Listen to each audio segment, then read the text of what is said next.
I don't know if it was probably like a language thing, obviously, because I'm in that space. I'm like, okay, talking in Zulu or whatever language is there. And I used to think you're Zulu. First, I remember the first time I spoke Do I look to like you. a Zulu? I'm like, and you replied in English. I was like, oh, hi. Oh, man. Let me put a pause on my studies a bit. Okay. So at this time you're studying mechanical engineering. You've been Senten. You're coming from Soweto. These are probably 3 taxis you're thinking of. Let me see. You know? No, it's depending where it is in Senten. Remember, in Senten, you're not just getting into the CBD. The gig is some random place. You think like, okay, get into Senten, but then...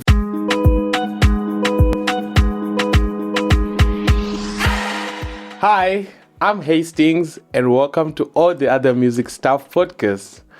On today's podcast, I have a colleague and a friend in the music industry. Also, a little backstory. Thokozani, I think I met him at the Johannesburg Youth Orchestra. I think that was the first time I met him. He was playing in the horn section.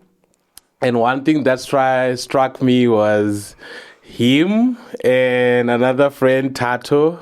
The way they used to call me, like, "Oh, Papa Hastings." So that has always stuck. That was always stuck with me. Like, even if he calls with a random number, if he says Papa Hastings, I just know it's Thokozani on the call. So welcome. Thank you for coming on the podcast. It's a pleasure, man. That's awesome. Would you like to do the honors and tell the audience who you are and what you actually do in the music industry?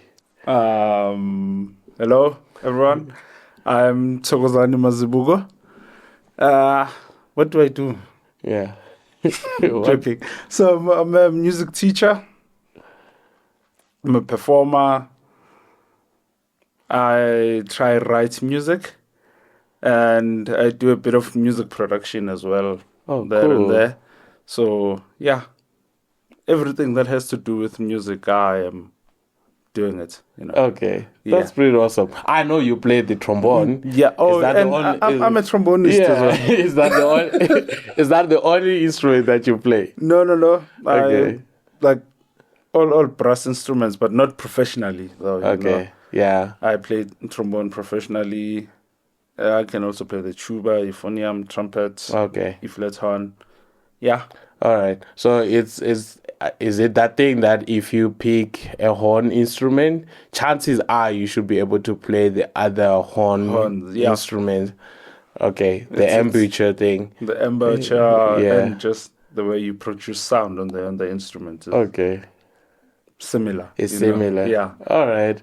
Okay. And how did you pick the trombone? Where was the interest of saying, okay, I want to play that instrument? And was it something that was exposed to you in some way? Quite a funny story when it comes to that. So okay, cool. I play in a church band. Okay. Oh, so cool. I didn't play the trombone growing up. Yeah. Nah. I used to play an instrument called an E-flat horn. Okay, alto, yeah. And I think I played it from 2006, like studying high school and stuff. Yeah. Played the instrument now 4 years later. I think it was around 2010. Yeah. So there were 2 guys in my church who were trombonists. So the other one had to leave because of work to live in another province. Yeah. And now we only had 1 trombone player in the church band and 6 E-flat horn players. I was like, nah, I'll sacrifice myself. I'll go help out the guy there on the trombone, and that's how I started playing the instrument. No one actually showed me how to hold it. Okay, like, I'll figure this out. Cool. And it wasn't even that difficult, Oh, okay. Yeah. Cool. So when you're saying at church, would you care to share what the name of the church, and do they have in other instruments besides wind instrument, or what was the setup at church? Like how did the music program at church work? So it wasn't necessarily a music program. You Okay, know? yeah. It was just, excuse me, brass band type Okay, I of see. setting. Yeah. Yeah. So we only had like brass instruments and percussion at the Okay. time when I was starting out. And that's where the love for music started, you Mm. know. And you said, The church, because I know the Salvation oh Army yeah, it also looks like a is it Salvation like that? Army type Okay. of setting, Ah, yeah. I But see. yeah, I see. it's similar to that, you know. Okay. And I started there with some guy. So they made an announcement that the church wants to start a band, and Yeah. anyone who is interested can come in and sign up. Yeah. I went, signed up after church. So we used to meet every Sunday after church just to learn instruments, you know. Then I started there, I started loving this thing, and Okay, we are here nice. now. Okay, we here. That's pretty awesome. Because I think, I mean, if someone is out there, they're trying to see these different ways that individuals get ending up in the music industry. One might think like, okay, the only way I can get into music is maybe school, you know, especially picking up one instrument. Yeah. I know most churches, they do like contemporary music. They have drums, piano, Guitars guitar, and it's yeah. easy to get access of those instruments. But things like horns, trombone, French horn, you said the E flat, horn. E flat horn, the trumpet. I don't think like most churches in the contemporary world, where most musicians maybe come from, say like if you hear someone say like I was playing church, they'll think that okay, they could actually pick up an instrument. So it's actually interesting like to hear that that's how you actually picked the trombone. It's actually fun because most of the guys who were with at JYU also come from the same background. The same background. Setting. Okay. Yeah. So, you know, churches used to have what you call feasts. Yeah. So we would meet the different uniforms on Sunday. Yeah. And then the following day we had the orchestra together. Okay, that's pretty cool. Yeah. That's awesome. So, would you say in your experience, especially coming from church, how did you do the transition? How did you hear about the JYO? Talking about the JYO, how did you hear about it? And how was your transition going from church music and into classical music? Was that easy for you? I wouldn't say easy. Yeah. But, you know, someone made it look easy for us. Okay. I don't know if you know Floyd. Yeah. I know Floyd. Yeah. So shout out to Floyd. Yeah, he's the other one again. They say like Papa Hastings and Pokiso. I'm coming for you too. So one of the elders there by my church. So I actually gave him a call and was like, I have young boys here who are interested in learning music. Would you be able to come and teach? He came to my church and there was like 40 of us, you know. Oh, cool. So we started out every Friday. He used to come there, teach us how to read music because we used tonic solfa at church. You see, so not music notation. Yeah. So he used to come and teach us, you know, how to read all the brass parts, and then I don't know how, but everyone just stopped coming. So it was only me and Shoni. He used to play the French one. The French one, yeah. So we're the only guys that continued, and then he took us to JYO then. And then that's how we got to know about the JYO. And and how was that world, like getting into the JYO? I mean, it was nice. Yeah, it was nice. It was nice, dude. Yeah. Would you say, was it anyhow different from church? Like, I mean, the space you were in, and I'm talking of the music space that you're exposed to, and now you have this new space altogether, probably different new music that you're now playing, different environment, different people, different races, different everything. Like, how was it for you? At first, it was a bit weird. Like, I grew up in Soweto. Okay. You know? Okay, where in Soweto? Soweto, Jablani. Okay, Jablani. So you get there and you're like, hey. Luckily, I knew most of the guys from church. Yeah. And like, hey, you know, you don't want to be in someone's face. You don't know how they feel about you. But, Yeah. you know, as time goes by, you Yeah. get used to how to be around Yeah. other people, you know. Yeah. Like, Yeah. I mean, I didn't know you the first time I got there. I was like, but, you know, as time went by, we got to know each other. very well. And Yeah. so it wasn't a difficult transition, you know, Okay. but like, it Yeah, was nice, man. it's interesting to hear your story, because obviously from my side I was also like, oh, okay, I'm in this new place. The other thing for me was, okay, I'm coming from Zimbabwe. You know, it's again a new country, new people, a new culture. So being in that space as well, like, was sort of like, okay, like how am I going to navigate this, Yeah. and am I going to be able to actually go through the program? But one thing I think we tried to discuss it with Bradley. Is this social cohesion that JYO always fostered, you know? Yeah. Whether you're coming from a different background, a privileged background, and underprivileged background, different races, you're all coming together. And I think the camps actually at JYO really helped to do that, because now we had more time, you know, being together and mix. Yeah, actually right. It actually helped, you know, like, and even just to grow you as a person as well, like, it opened a lot of young people's minds about not just the industry, but like life and the life decisions we take, you know. Yeah. Like, it was actually a nice place, man, for all of us, you know. Nice. And I wanna ask you now, more specifically against you at JYO, what are some of the steps that you personally took to stay in the program? I mean, I know, like, we have so many people who we started together with. Yeah. And at some points, they really didn't. I mean, they did gain the knowledge that they needed. And for reasons we might not know, they sort of fell out of the program. But what are some of the things that you personally took, the steps that you said, okay, from I'm here, I want to be there. But at JYO, what are some of the stuff that you did on your own to say, like, okay, I'm going to take this route for me to stay in the program? Just learn, dude, you know.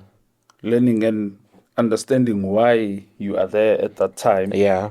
That helps you a lot in your mind. Because, you know, you are there to learn because you want something, you know. Yeah. Like, I sometimes look back now and I'm like, yo, there's a lot of people who are not doing music professionally that we played with in the bands and stuff, in the orchestra. Yeah. Then I'm like, how? You know, because some of them were even good players than us at that time. At the time. Yo. Yeah. But I'd say the one thing that I did was just tell myself or remind myself every time I'm there why I am there. What is it that I want from that place? Yeah. And that's how I figured out, okay, this is what I want to do. Okay. And this is how I'm going to do it. All right. I know. No, nice. And talking about you deciding that, okay, this was what you wanted to do, how did your parents take it? Was it easy for you? Did they support you? Yes. And another funny thing. Yeah. So now I start taking lessons at JYO in 2012, 13? Yeah. I can't remember very well. Yeah. And I'm studying mechanical engineering at that time, you know? Okay. So I'm like, every day you go to campus. Yeah. And then Davusa comes, picks you up. Yeah. For the in band. Now it becomes a thing, you know. So I start loving the music scene, you know. I'm like, man. Let me put a pause on my studies a bit. Okay. So at this time you were studying mechanical engineering. I put a pause on my studies. I was like, so I concentrated more on the instrument. That was then, you know. Okay. I think 2013. Yeah. Yeah, that was the year. And then put in the effort, the work. A year later, doing my, I think, grade 5. Just, yeah. Okay. And then that's how it was. And my parents never had a problem with it. I Oh, think the one cool. thing they were happy about is that Yeah. I'm not doing anything that's going to get me into Ah, trouble yeah. or end up Yeah. in prison or Yeah, dead, true. I True. think, and they've always been supportive, like Okay. always, always, always. And I'm very grateful, Yeah, no, Yeah. that's really great. I mean, it's one conversation that I always have with my guests, like how, because I'm intrigued to know the dynamics within different settings. In Yeah. my case, I tried explaining this on the last episode with Bradley, and just to remind you, if you haven't watched any of the episodes of the all the other music stuff podcast, I'll try and put a link here, and then you can sort of just check out the other conversations we had. So I was telling Bradley that in my case, because music wasn't like a concept, like knowing like, okay, there was classical music, Yeah. there's jazz music. It was just music that we hear on the radio. So when you say you want to be a musician, that's the first thing that they sort of go to, like, oh, okay, do you want to be like this artist? You want to be Are you my gonna own, are you gonna survive? Are you gonna have money, or are you gonna go into drugs and stuff? So I mean, even myself, to be fair on them, I didn't know about classical music as well, because all I know was church music, and I just wanted to be the best drummer. But the thing that helped me was I started a band. And then with the band, we're entering competitions. Oh, And these okay. competitions were sponsored by people from Europe. So you would win euros or dollars and stuff. cash prizes. And then I'll bring those prizes home, see. help pay the bills at home, the yeah. house. So I think they sort of saw that, okay, this guy is sort of responsible, So when I brought the conversation, and again, you have high marks at matric, you are smart, whatever it's called, and then you are now saying you want to waste all that investment that they've done for you up until this point to now go into music, which is an unknown industry for Because them. most parents take it as a hobby. Yeah. Oh, back then most parents would be like, this is not a career. Yeah, it's a hobby. You need to study, and then you can do music on the side. Yeah, true.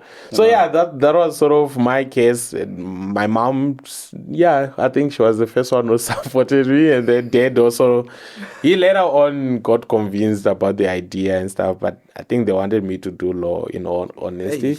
But they supported me. I wouldn't say there was much resistance to it. Though family didn't see it as all the same.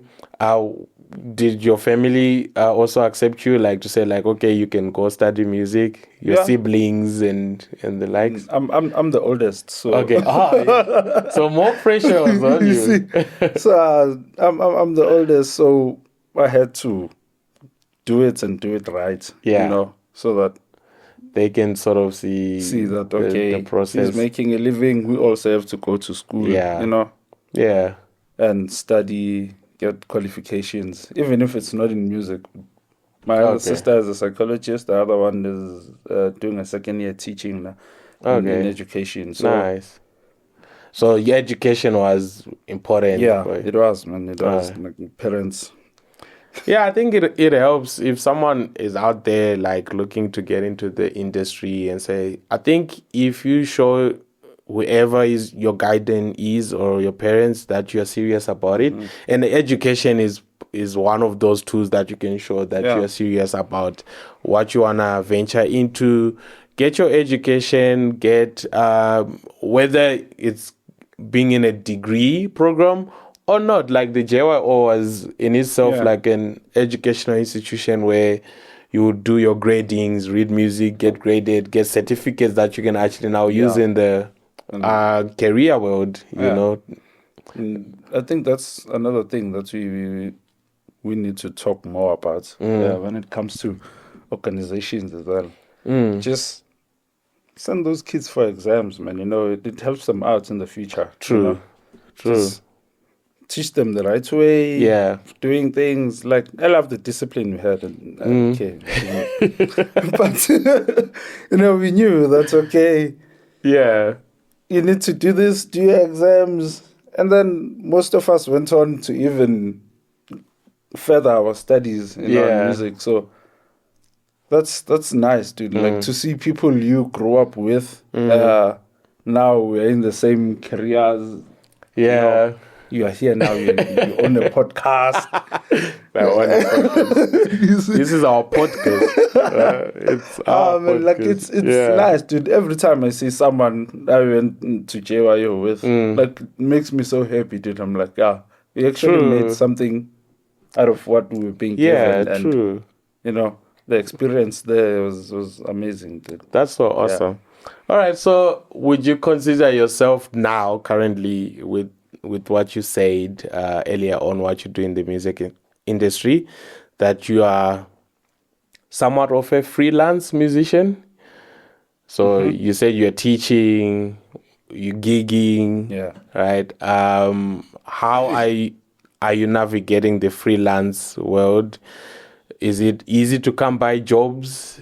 And when you get a job, what are some of the expectations that maybe someone who's the boss at the school is expecting of you? I do freelance teaching as well. We know how that works. Yeah. Right? So, and then speaking about bosses, like I think I'm one of the luckiest people. Did I have the most amazing HODs? Easy. That's awesome. So, like, whether I'm there by St. Peter's or St. Catherine's or St. Matthew's, like, I've got a most amazing team. Thing is, sometimes we meet at gigs. Oh yeah, that's nice. So it's nice, man. Like, it's honestly nice. Cool. And you navigating it with ease. And I mean, navigating through the freelance world, I want to ask in terms of when you're starting on a day-to-day, on your weekly day-to-day schedule, like going from one thing to the other, how do you find that? Is it easy? Would you encourage someone who's watching right now to say like, yeah, it's possible, it's doable? It is possible, man. Yeah, how do you do it? It's doable. Yeah. 7 a.m., you're in class. You're starting to teach at 7 a.m. Okay. 7 a.m. Yeah. Yeah, there, give your lessons. It's up to you how you want to schedule it. Or the kid, all the kids, how the schedule is, how those private school kids. So I'm at work 7 Monday to Saturday. Oh wow! You see, so but Monday to Friday I finish around 3. Yeah. Saturday is 7 to like 11, then I'm done. Then if I've got things going on, luckily most rehearsals for gigs are scheduled in the evenings. In the evenings, so okay. Kind of becomes easy to navigate around, You don't have to be in a hurry, but sometimes you need to. And that's it's doable, guys. And another thing you guys mentioned with Bradley is being able to do it. Oh no! I was talking to you outside. No. Yes, with being busy.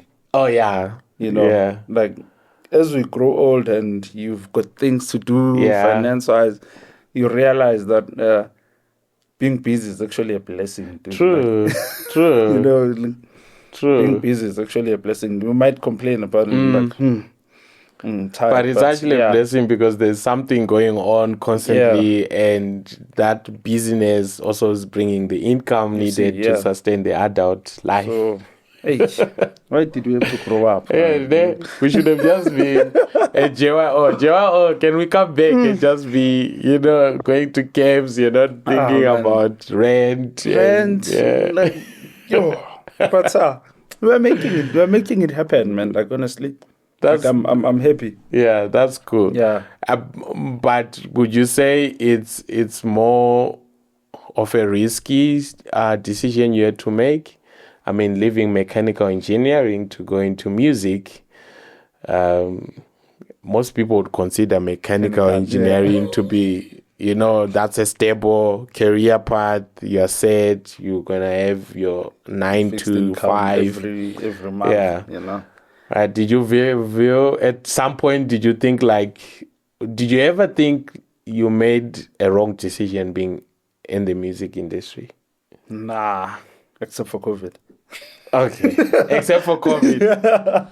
I always say, COVID opened. When you mention COVID, it opened some wounds that. Hey man, hey, that still need yeah. But I've never had that thought, why did I can always go back, study, complete my studies. Yeah. But it's just because I love what I do, man. Forget about me playing, but being able to have an impact in young people's lives. You see a kid that started teaching at grade 2. They're doing grade 7 now. They're living in school, and you're like, true. Okay. Yeah. I've been with you since, True. That's what makes me happy, I know every day I wake up and looking forward, and they're also looking forward to seeing me. Yeah. But for the risk part, we all know every job has its risks. True.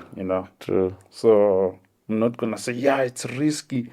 It's risky when you don't hustle. The right ways, or just have an open mind to anything and everything. You are a musician, but we are doing a podcast now. Yeah. I'm a musician. I go home and sometimes help out my dad with cars there because he owns a panel beating garage. Oh, cool. I you use your hands as you well, use your hands. So anything that brings in money the right way. Yeah. That's good. Yeah. I love what you said there. Anything that brings money the right way. The right way. That's the nugget. Yes, cool. And that's about it. Yeah. Yeah. So everything is risky. Yeah. I'm not gonna lie. No, quite true. No, that's very true. All right. So basically, from what I'm picking up, it's mostly teaching and gigging. And obviously, your teaching is revolved around the horn section, like you mentioned. Now, with the gigs, can you tell our audience what will be some of the highlights, gigs that you have done? Who do you play for?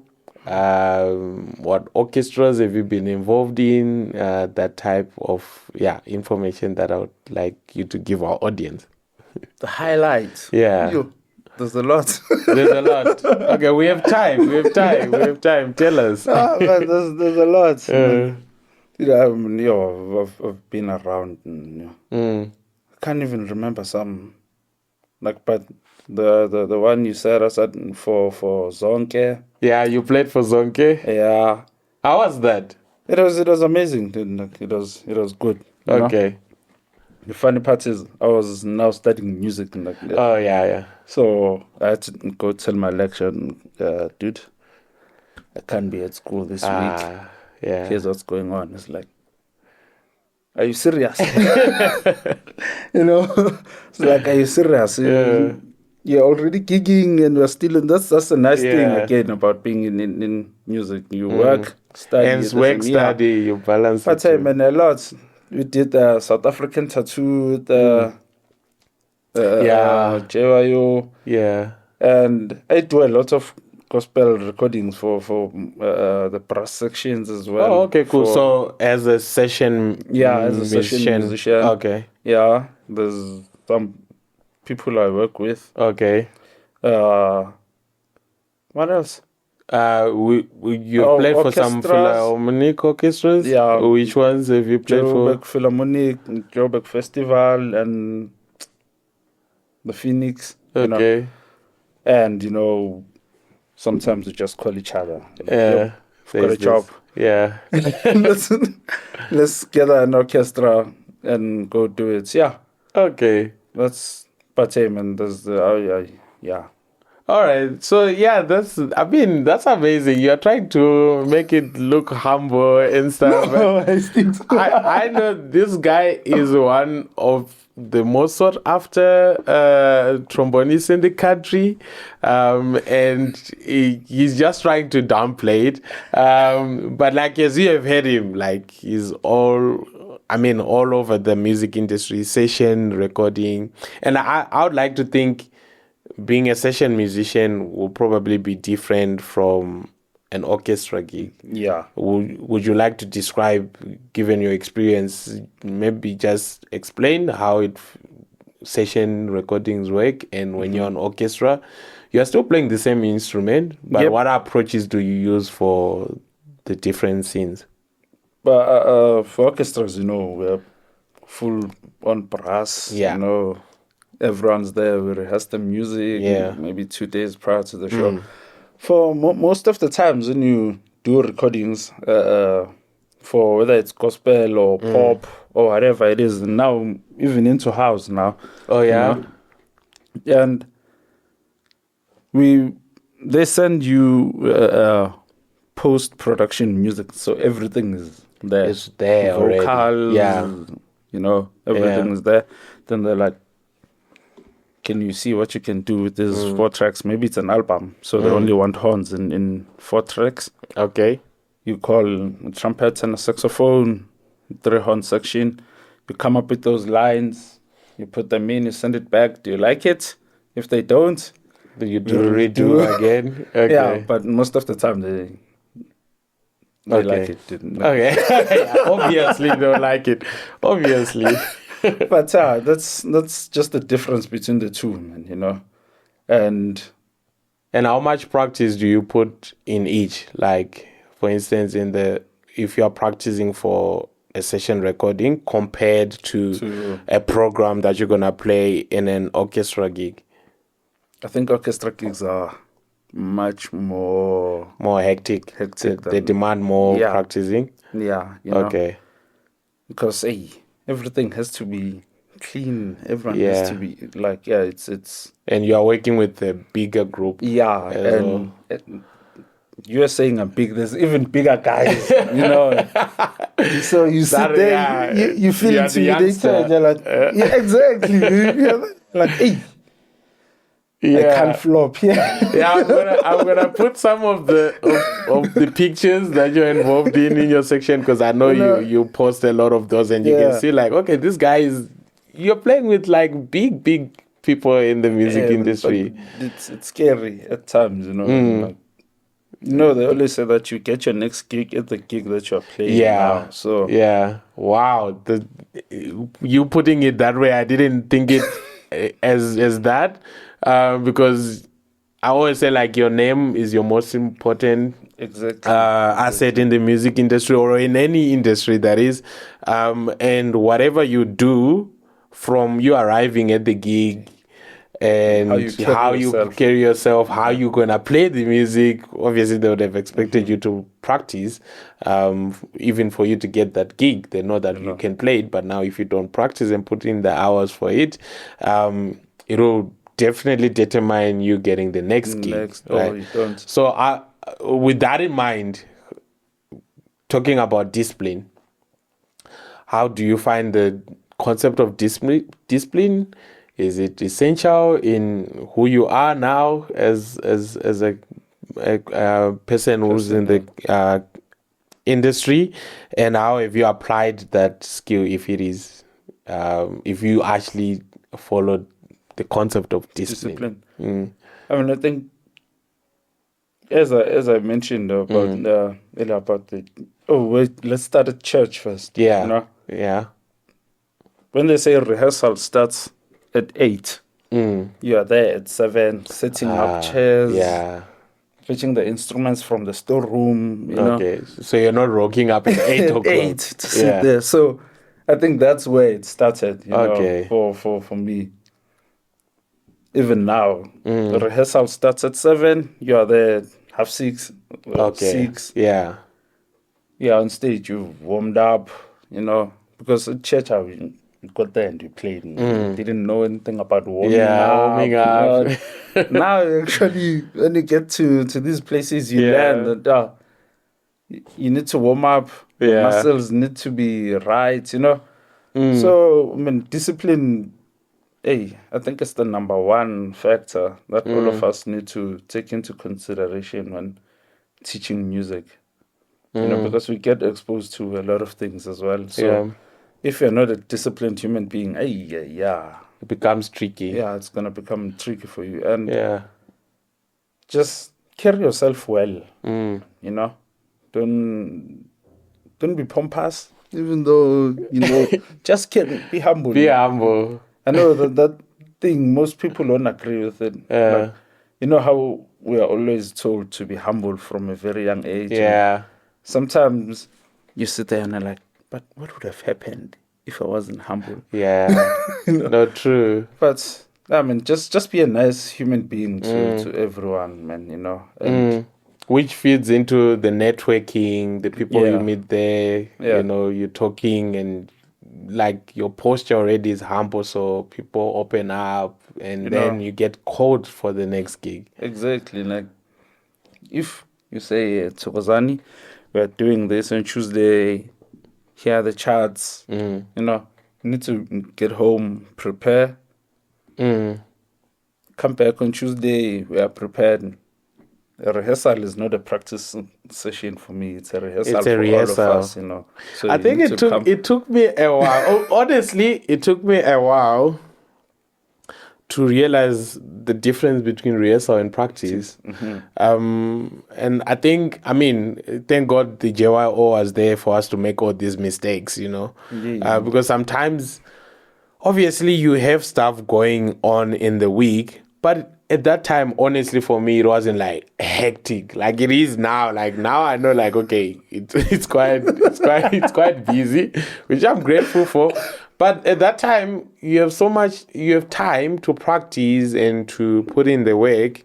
But then you find yourself like you've wasted time, and now there's a rehearsal at JYO. And now we are practicing it at JYO, which, like with the percussion section, how hectic it can be, by the kitchen. By the kitchen.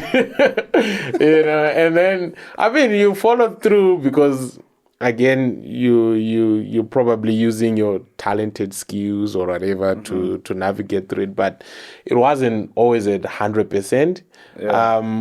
But I'm grateful I made those mistakes there, and now I know that okay, when I'm going to a rehearsal, I'm going for a rehearsal, not for a practice. It's rather I would say if I'm not quite prepared for the rehearsal, to say like, okay guys, maybe find an excuse, because you can't show up there and then you don't deliver what you're supposed to do, Yeah, but at times it happens, to most people, and I think it's just the fear of getting there. Yeah. And it used to happen to me a lot when I was starting out playing like professionally. Yeah.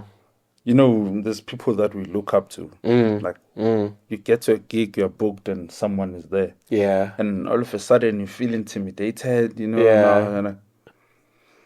And then you start messing up. Yeah. Now, Yeah. But I remember we were doing some piano thing at UNISA, piano competition. I was scared. I'm the youngest in the trombone section. Old man.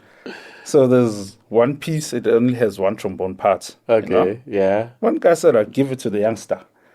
I'm like, dude, that's your part. Yeah. I haven't practiced this, that's your part. You've been thrown under the bus. They're like, but I'm grateful for that now, dude. Like, Yeah. I know how to do the job on 100%, but I can get the job done, man. So it's getting that confidence of trusting in yourself. Yeah, as well. And there's a lady, Penny, and I was sitting like this, and she came up to me, was like, "Are you okay?" I'm like, "Yo." I'm scared. Like, relax. You'll be fine. You make a mistake, it's fine. Everyone here makes mistakes. Yeah.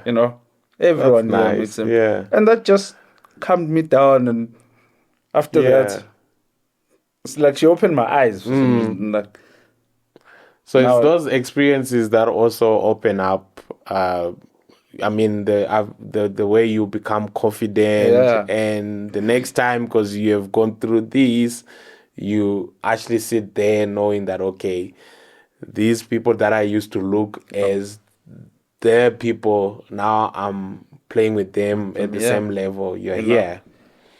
Like it's nice, dude. Mm. Like I always used to say to my teacher there by Joel. Shout out Alex. You know? Yeah, oh, Alex was your teacher, right? Yeah. Like I always used to say, because when I got there to jail, there was a show on SAPC called the Mizulili. You know? Yeah. I used to see those guys there, all the JPO guys. I'm Okay, like, cool. Yo, this is cool, man. Now the other day we were still at Vets. Yeah. The JPO was having a rehearsal, I think. And then I'm oh, so this is where all these people come from. Oh, wow. Now I saw all of those people we Yeah. used to see, and I'm like, And then luckily I got signed up with Alex, and Yeah. Nice. you know, Nice. Oh, that's really great. Okay, so yeah, I mean, I'm really glad that you've been here at the podcast, because obviously, like, I'm trying to do this series with guests and just hear their different stories and their different backgrounds.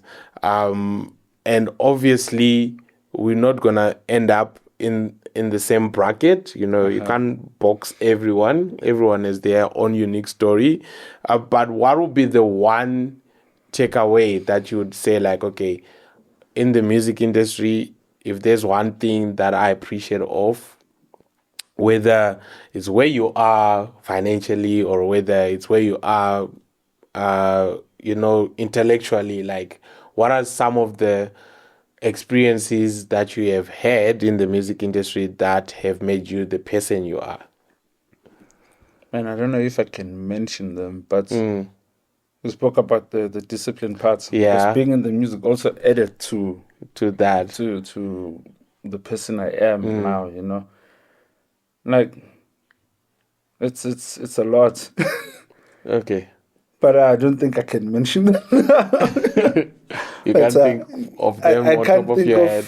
any like on top of my head. But man, just being in the music scene or the space makes you a different person as well, you know, by the way you carry yourself, and it teaches you a lot as well. Yeah. Who's the one person you met in the music industry that, whether they're a celebrity or not, that you thought like, oh, okay, this wouldn't have happened if you were in mechanical engineering?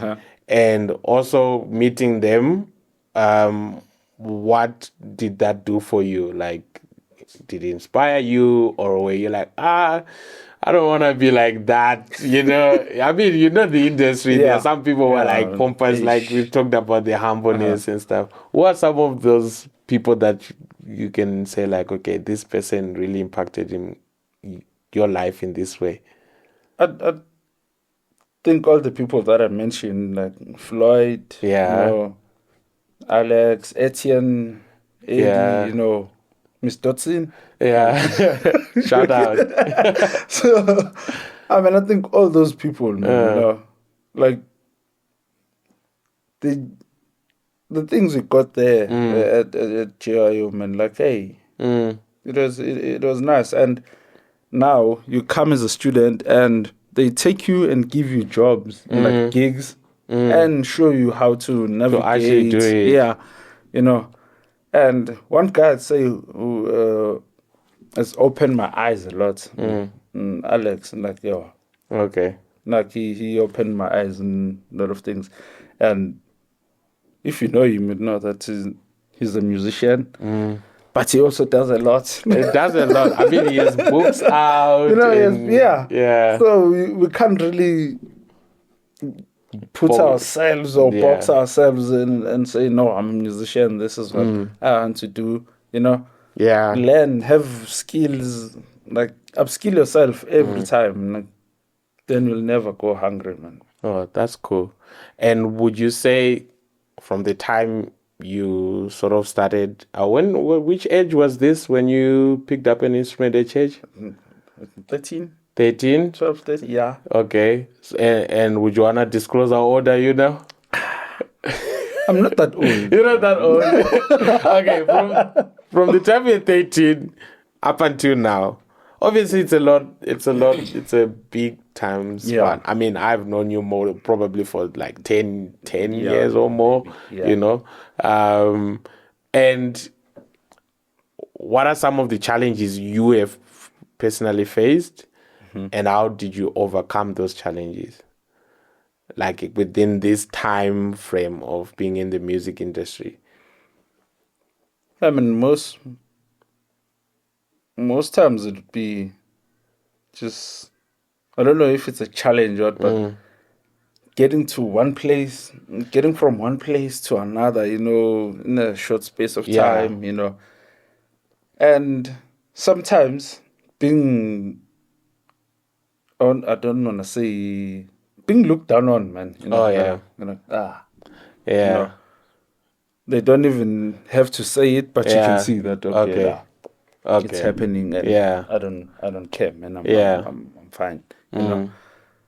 So those are some of the things, man. Like, So you definitely, like you said, being looked down upon, Yeah. maybe because of the certain way you look, the Yeah. certain way you dressed up. yeah, Which probably coming from that background of where you're coming from, because you're the firstborn, you're trying to make it for your family as well. And I think the transportation thing, it's I don't think, like, if someone knows, most of the time, if someone, I mean, sit down with you or whatever to understand the dynamics of transportation. yes. Some people are privileged enough to even have cars when they are in high school. Grade 12, grade 12, yeah. they're already rocking up at rehearsal with the vehicle. Hey, man. But the dynamics of just getting from one place to the other, really, I know it, for me personally, it's a challenge. And usually, if you're coming from an underprivileged place, it also takes a toll on you. You know, you need to be in Sandton.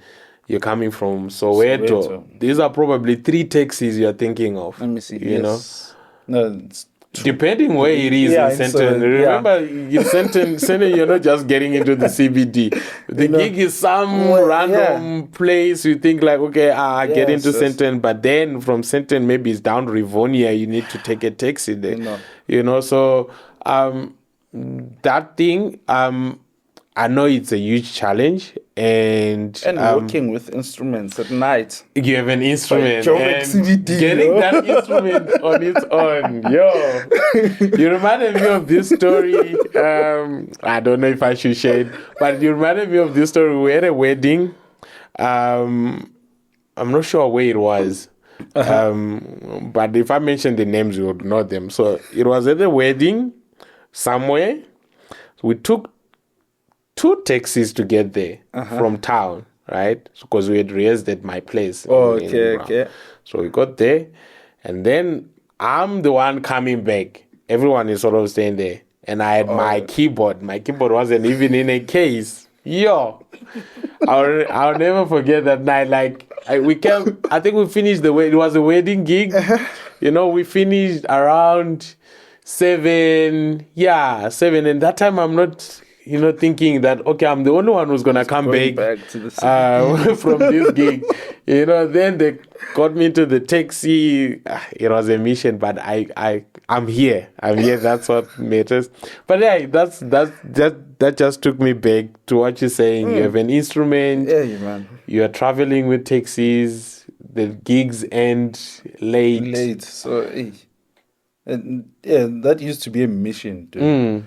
To a point where when I started making money, I told my dad, look, dude, every time I play, I'm going to give you a call, you're going to come fetch me. Yeah. Because I honestly didn't want to bother him, and all people is out by 9 p.m. True. So then even at times he'd call, like, do you want me to come fetch you, or are you sorted? Okay. I'm like, that's great, man. So they were really supportive. Yeah, they were, man. Yeah. But at times they're like, yo, yeah, from Pretoria, you get to Joburg at 7. If there's a lot of us, then nah. Yeah. Because I used to play for the UNISA orchestra as well. So that wouldn't mind working. There's like 8 or 9 Okay, of us. because a lot of nothing's gonna happen, and Yeah. But one man. It is a tough one. Yeah, it's quite a tough one.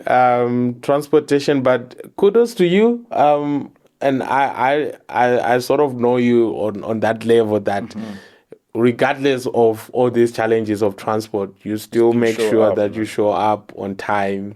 Yeah. And you're not using it as an excuse. And I think we picked on this a little bit with Bradley, that the boss won't care, or whoever is in charge of the gig won't really care that, okay, you had all these transport issues and stuff. So it's quite a brutal one. But it is, man. When you're disciplined, okay, if the gig is starting at 6, you already know that, okay, this transport situation, give each part maybe an hour, to get there. If it starts at 6, I leave the house at 4. Yeah, to get there. 3:30, I don't want to get there sweating, and I want to get there, relax. Mingle around with people I don't know. So, yeah. No, shout out. So, yeah, that's really cool. And sometimes when you mingle around, you end up having someone who say like, oh, okay, where are you going? I can drop you off there and stuff. Oh, you get another gig. You get another gig. True. True. I think, yeah, it's one of those things, because I know I'm an introvert somehow. When I'm comfortable, then maybe I open up and stuff. So, but like first time, just, throwing out yourself there is something that I had to learn. It's a skill that I had to learn. Yeah. And I think learning that has helped me quite a bit, sustaining myself from one gig to the next, or even with the jobs that I have. So it's one of those things that you literally have to have in the industry, just putting yourself out there, because if you don't do it, chances are like no one is gonna call you. Oh, no one is gonna call you. And I remember Hastings used to keep to himself, guys, and get to the rehearsal. He's there, and you know me. Then takes the drumsticks. And like, this guy. It was tough. I think because I don't know if it was probably like a language thing. Obviously, because I'm in that space, I'm like, okay, talking in Zulu or whatever language is there. And I used to think you're Zulu. I remember the first time I spoke to like a Zulu. I'm like, and you replied in English. I was like, oh, hi. So, man, but yeah, you know how it is, dude. Like, true. Don't keep to yourself. True. Man, like, True. Always try make friends. Yeah. It is the nature of the industry. Yeah. But no, this has been awesome, Thokozani. I always ask this question to my guests. I mean, I've just had one guest so far, but I'll always ask it.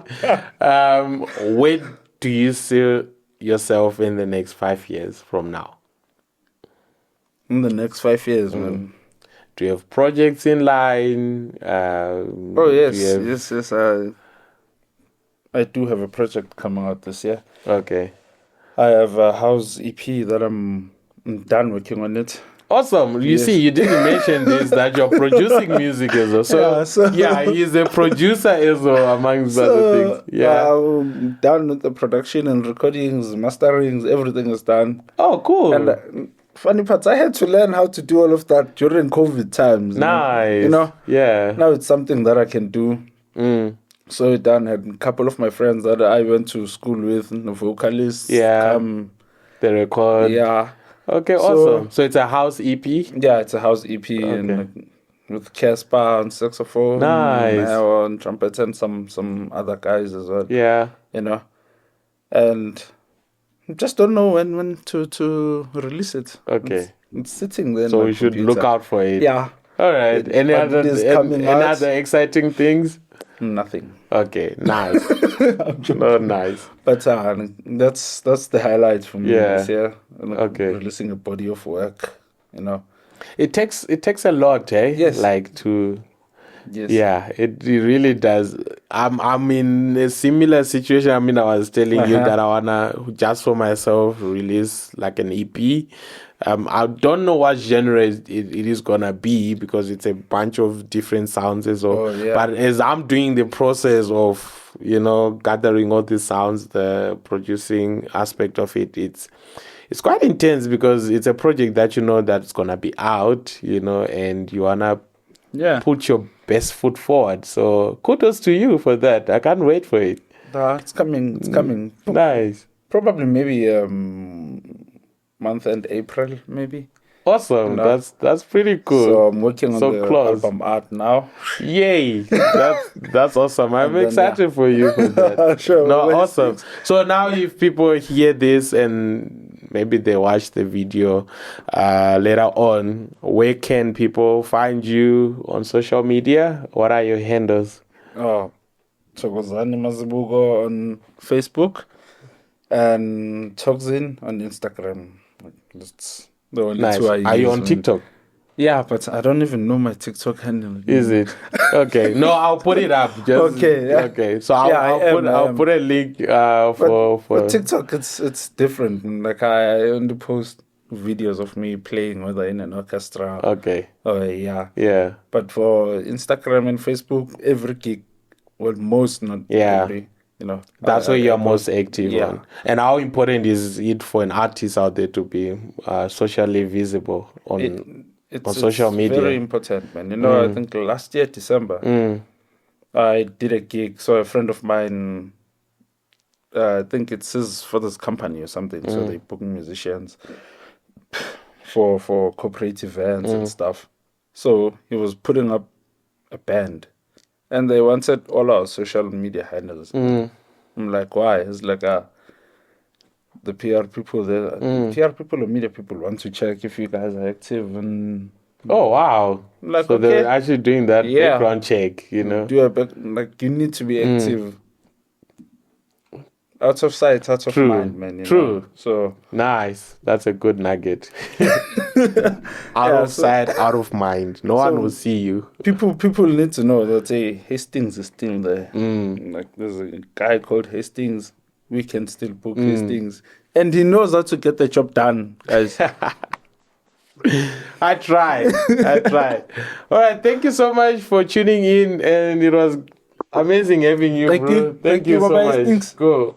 It's all a pleasure. Yeah, it was awesome. And thank you for sharing your story. And yeah, hopefully you'll be a friend of the show. And please. I'll see you next time. I want to sit there. Next time. We have another shout out to Thokozani as well. All right. Cheers, guys. See you on the next one. Peace. Thank you.